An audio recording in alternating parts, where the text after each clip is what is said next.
Assalamualaikum warahmatullahi wabarakatuh. Perkenalkan nama saya Eldo Rahmat Saputra dengan NPM 223510858 dari kelas 5C. Kali ini saya akan memperhatikan atau menyimak materi yang telah dikirim oleh dosen saya pada arahan minggu ke-5. Kita langsung saja dimulai. Kali ini kita akan membahas tentang React Native. Nah, di sini untuk memulai mempelajari React Native, saya menyarankan teman-teman bisa menggoogling ya roadmap React Native di Google ya. Ketika kita googling, kita akan mendapati pencarian pertama roadmap.sh. Nah, ini bisa teman-teman tekan. Roadmap ini adalah panduan yang dapat teman-teman gunakan ketika akan menguasai sesuatu, ya. Terutama di sini adalah React Native topik yang dibahas di sini. Dimana di sini ada bagian introduction, ada detail dari introduction itu apa saja, lalu kemudian learn the prerequisite, environment setup, development workflow, core components, write platform specific code, styling, networking, dan selanjutnya. Ya, dimana tiap-tiap item yang ada di sini, ya, teman-teman bisa tekan. Di sini introduction, pengertian pengantarnya. Nah, dimana di sini kita tahu, ya, dijelaskan bahwa React Native adalah open source framework yang didevelop oleh Facebook, ya. Lalu kemudian di sini kita bisa melihat tiap bagian what is React Native, why use, ya. Nah, dimana di sini kalau teman-teman perhatikan ada bagian 0% dan 0 of 96 dan. Nah, di sini untuk membantu kita men-track progress kita, ya, men-track progress pembelajaran kita. Di mana teman-teman perlu login terlebih dahulu agar dapat mendapatkan benefit dari tracking progress ini. Di mana tiap-tiap item yang ada di sini teman-teman bisa tekan, lalu kemudian ya tentu saja perlu dibaca, lalu kemudian di sini bisa diupdate statusnya apakah done, in progress, atau teman-teman skip. Nah, ketika teman-teman sudah mempelajarinya, teman-teman bisa tekan done.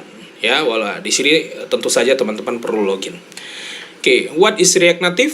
Nah, ini tentu saja perlu dipahami, dan di mana di sini teman-teman perlu memahami React Native dari mana? Dari dokumentasi resminya.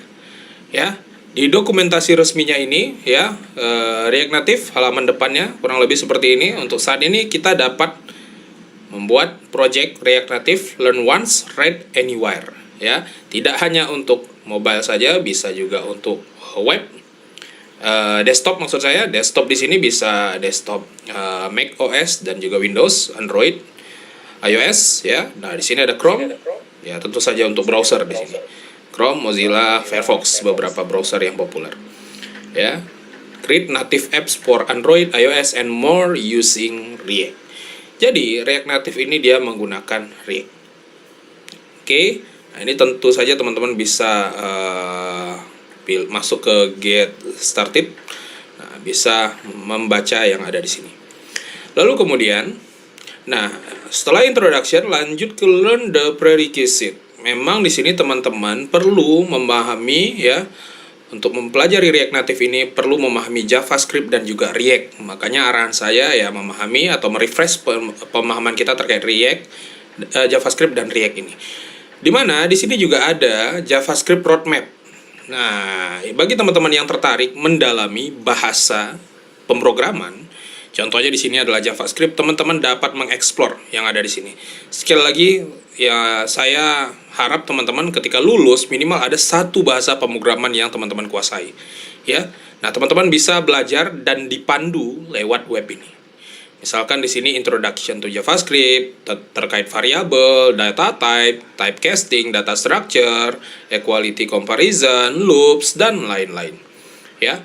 Nah, ini sebenarnya tidak hanya JavaScript, ya.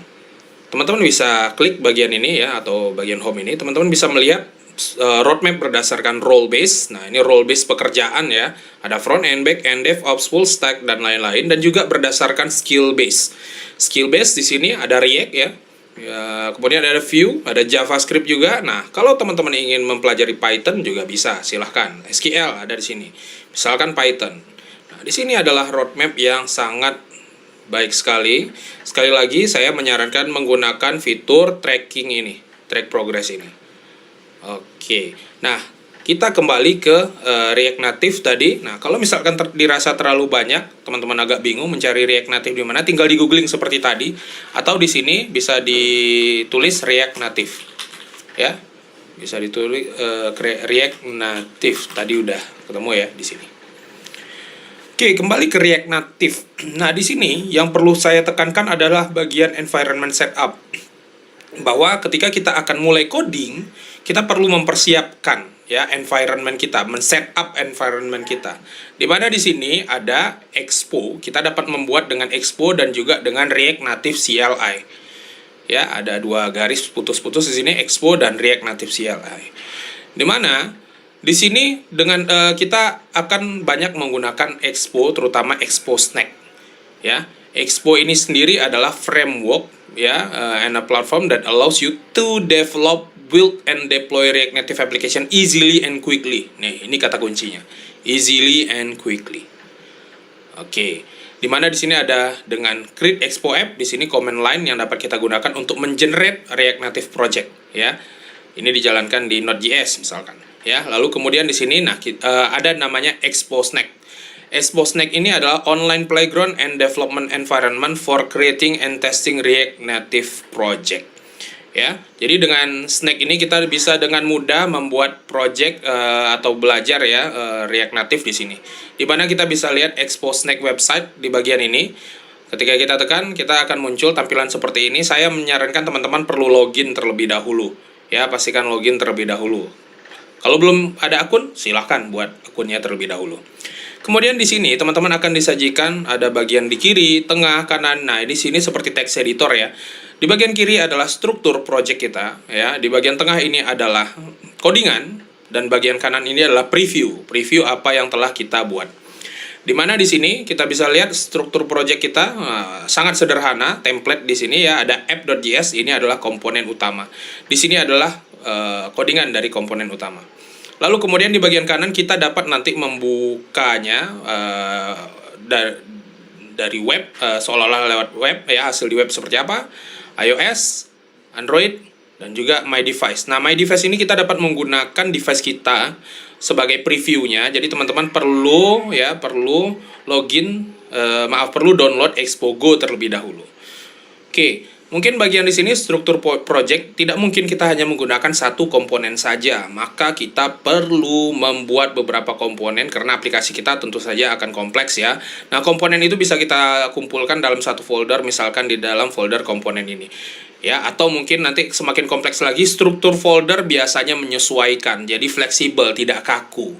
Ya, di sini komponen ada asset example misalkan, nah tampilannya seperti ini. Sekali lagi di sini menggunakan JSX ya, mereturn JSX yang ditampilkan di React Native seperti ini. Ada komponen view, text, image dan lain-lain. Lalu kemudian untuk bagian stylingnya ada di sini. Ini seperti styling seperti CSS ya, walaupun ini bukan CSS. Ya, stylingnya seperti ini. Lalu kemudian, nah ini komponennya bernama komponen asset example ya, walaupun terkesannya sebagai function tapi ini adalah komponen. Jadi asset example ini akan digunakan di app. Nah, ini contoh sederhananya seperti ini ya. Nah, jadi caranya adalah mengimpor asset example dari mana? Dari sini. Oke, kemudian ditampilkan di sini. Nah, ini kalau kita hilangkan maka misalkan kita tampilkan yang paling cepat itu di web ya, karena kalau untuk Android kita perlu mengantri. Nah, kita perlu tekan terlebih dahulu loading. Nah, tapi boleh kita coba di sini biar kita bisa melihat. Jadi biasanya nah, di sini langsung muncul. Oh, tampaknya sekarang tidak perlu mengantri ya, tapi ada kalanya mungkin nantinya teman-teman perlu mengantri karena ada banyak yang menggunakan ini. Nah, ini tampilannya.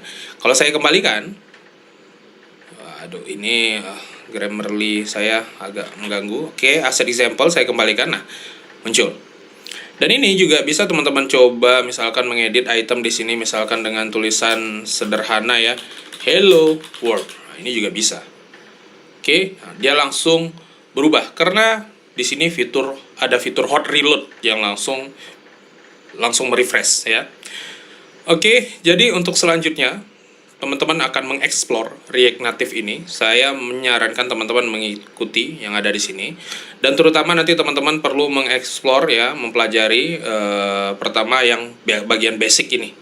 Ya, nanti arahan detailnya akan saya infokan di grup ya, seperti biasa.